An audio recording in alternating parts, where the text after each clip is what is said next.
Hey, you alright? Naomi here, and we've got a new review, Who Moved My Cheese by Spencer Johnson.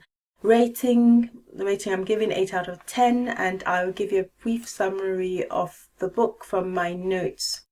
So the characters live in a maze, a representation of the world, and they look for cheese, a representation of happiness and success. The humans become arrogant and develop a sense of entitlement. So when the cheese was gone, the mice moved on to find new cheese, whereas the human characters were stuck.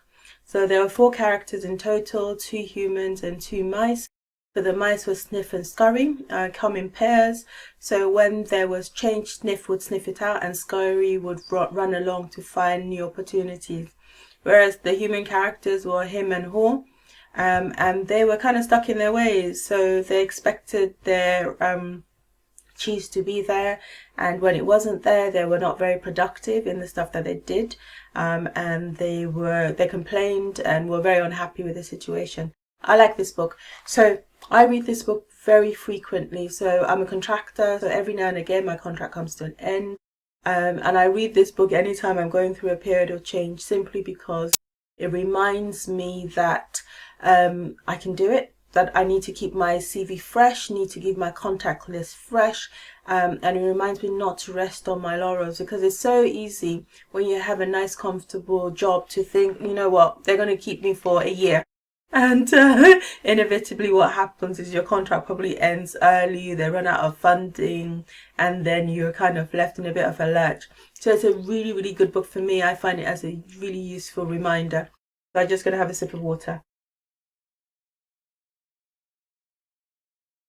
Lovely. So this book is full of allegory and analogy. So for me, the cheese station C represent cheese station comfort. You know, you got a job or a situation that you're comfortable in, you don't want to change, you want it as it is. Whereas cheese station N is new for me. It represents a new thing, a new discovery.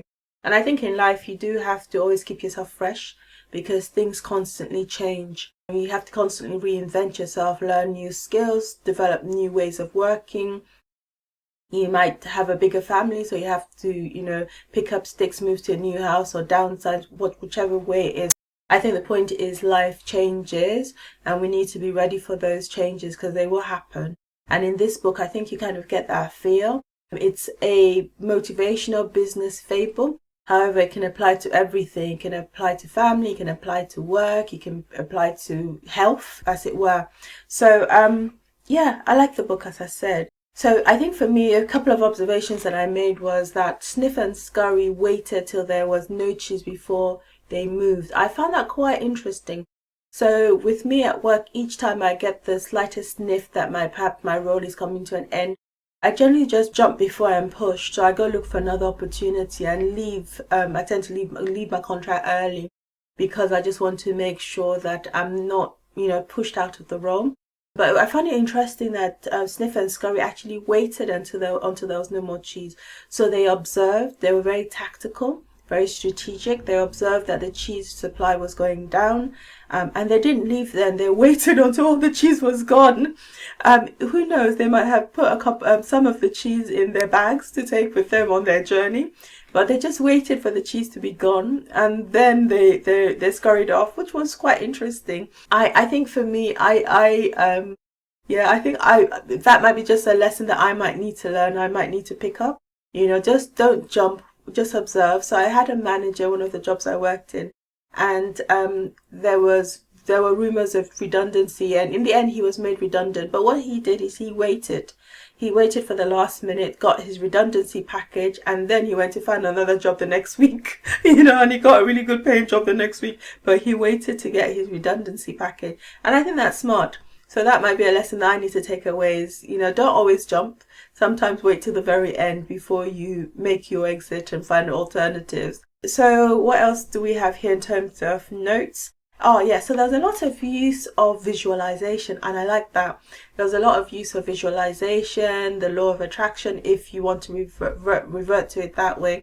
It was interesting because we don't know who put the cheese there, and we don't know who took the cheese away. And I think in our life as well, you have opportunities and you have terrible things that happen, and you don't know who does it. It just happens. And you know, the maze is an analogy for life. So in this life, things happen that you don't have any control of. And I think in this book, it's portrayed quite cleverly, because also there are other people in the maze, from what I deduced from the book, but the characters never saw those other characters or other people. But what they did see was that clues that people were there, because they found bits of cheese here and there. So it was like there were other people in the maze, but you know, the main characters never did see them. And I thought that was quite interesting. Yeah, so I've also got here about Hall's reluctance to try again, because it is hard, you know. It is hard to put yourself out there, to go for interviews, to try new things. It is hard to move to a new house, new location. It is hard to start a new relationship, because you have to make yourself vulnerable again, make yourself, you know, uncomfortable again for a while. But I think the key is, if you don't do that, you probably end up like him in the book, who was kind of stuck in his ways, and he didn't want things to change, even though they'd already changed. He was pretty much adamant that they should revert back to the old ways. And I like what Hall said, is they're not going to bring yesterday's cheese back again. So with the way technology is taking over the world, lots of people don't want it to move that at that fast pace. They want to go back to the old ways of working. And unfortunately, those days are gone. You know, those old ways are gone, and they're now redundant, and you have to kind of adapt and learn new ways of working. So him, you know, I think he'll kind of be stuck where he was, because things don't change. And I think in life you've got loads of people that are a bit like that. So I remember there was a job I was at, and there was this lady, and her department was closing down, and she was being made redundant. And it was nothing to do with her personally, because she was really lovely, but it was just that role was closing down, that department was closing down.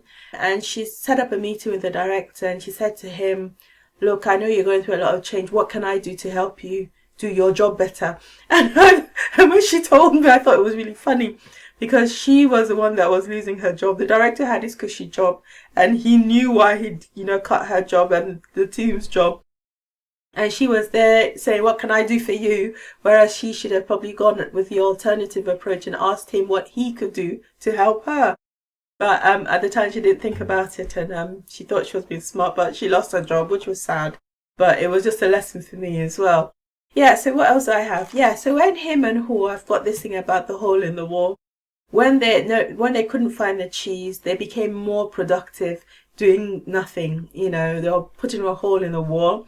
You know, that was quite interesting, because when the cheese came originally, they didn't have to do anything to get the cheese. The cheese just appeared. What they had to do was just move to the right location, and the cheese turned up. But all of a sudden, they felt they needed to do activity, you know, get there early, dig for as long as they could dig, make a bigger hole, and that would help. But clearly it didn't. And I think that's it. When you're in a hole, stop digging. There was no need for that hole, because they didn't have to do any activity. They didn't have to do any work to get the cheese in the first place, other than change location. So I think that's a life lesson as well. Change location. You don't have to stay and labor. Move on. There are new opportunities. So Hall jot something down. What would you do if you weren't afraid? And I think that's quite key. It goes back to that law of vibration, that visualization thing, where if you were afraid, what would you do? And I suppose for them, if they weren't afraid, they would go into the maze. For me, if I wasn't afraid, I would apply for more jobs. I would go for more interviews. Those are ideas that one could kind of play with, and do stuff that, you know, that fear is perhaps stopping you from moving forward to do. And I think that's what Hall said, that, you know, fear stopped him from moving forward, because it was uncomfortable, there were dead ends, it was dark, it was scary, it was lonely. Oh my God, it is so lonely.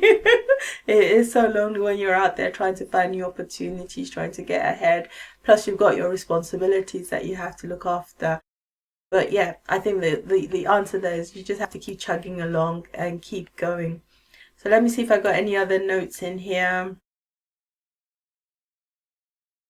Yeah, so I've said, I don't know if I read this, but I'll read it again, that the book is full of allegory and analogy. Station C, station comfort. Station N, station new. That's Chi Station C and Chi Station N. I think they stand for comfort and new. Yeah, so in terms of this book, I'll give it a rating of 8 out of 10. I completely enjoyed it, and I said it's my go-to book each time I go through a change in life.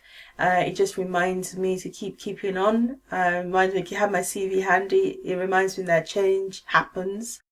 You just need to be able to get on with it and adapt and kind of look forward, look forward. You'll notice when things start changing, sniff out change and putting together a plan like Sniff and Scurry to be strategic in order to be able to, move or react once the change that you've envisaged happens. You'll be able to just get out there and go for it.